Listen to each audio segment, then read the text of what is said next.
Hello. It's still Sunday, March 15th, 2020. And this is my second video today.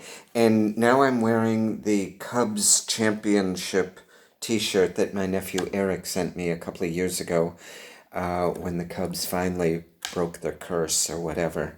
I was living in Spain at the time, and he sent me a lovely care package that included this and a copy of a book that I'm in, which you can order along with Eric's novel, Ovid's Valley, on Amazon.com if you want.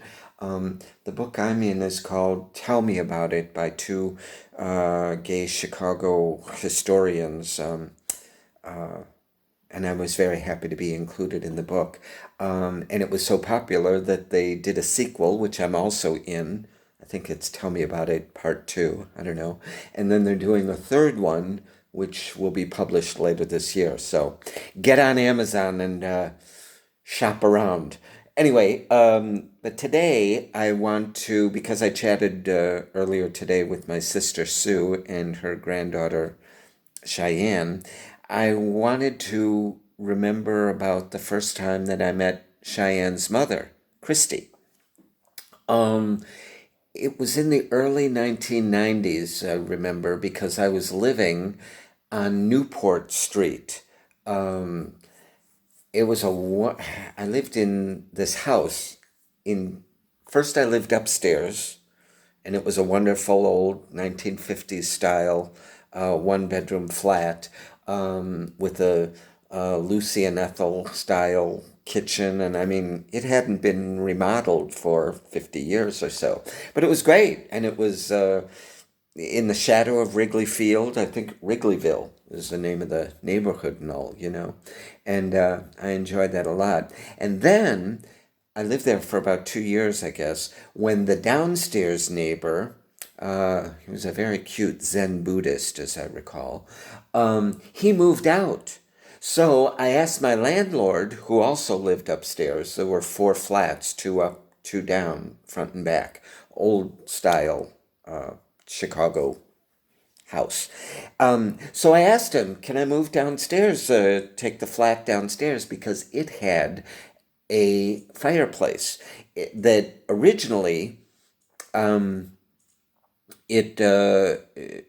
I guess it was an old gas burning fireplace, but it had been sealed up and all. So the landlord said yes, So I remember my boyfriend at the time, what was his name?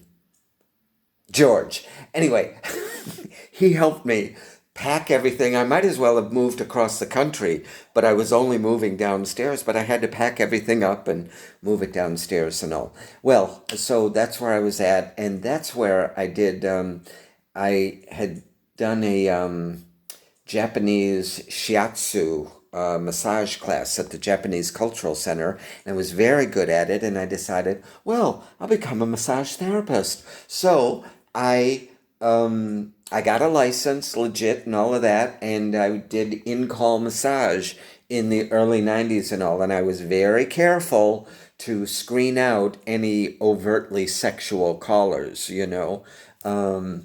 because I was inviting them to my home, and I created a very relaxing atmosphere and on my Japanese futon, and I burned. Once I opened up the chimney and all of that, I remember having to hire a chimney sweep and all this, get all the soot and creosote out of the chimney. But I could burn a little, whatever those pressed wood logs are. It wasn't a raging fire, but it was very atmospheric, especially in the winter. It was wonderful, and I played a lot of Enya and all. It was great. And I was charging $50 a pop, so an hour. So I was making good money. Anyway, but that's a different memory. But I remember my nephew Tom called, and I guess because, I was rolling in dough, making extra money. I was working at Howard Brown Health Center during the day and part-time masseur in the evenings and weekends. So I had some extra cash, and I had an old television that I didn't need anymore. So I asked Tom if he wanted it, and he said yes. So he came in with his girlfriend at the time, Christy. And I remember, I know she remembers this.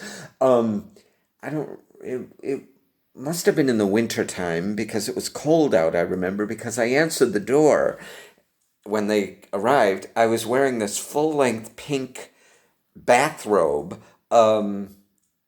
Because it was nice and warm that I'd gotten from the Brown Elephant resale shop and all, I love that bathrobe and all. And so I remember, oh, this is Christy. Hello, how are you? And all. I don't think she batted an eyelash at all. She was so cool and still is. And I remember, just bursting into tears when she walked down the aisle at her wedding and all. And she was just beautiful and big fan of Christy. Fabulous then, fabulous now. Always. You go, girl. Anyway, that's my memory about meeting Christy years ago. Be fabulous.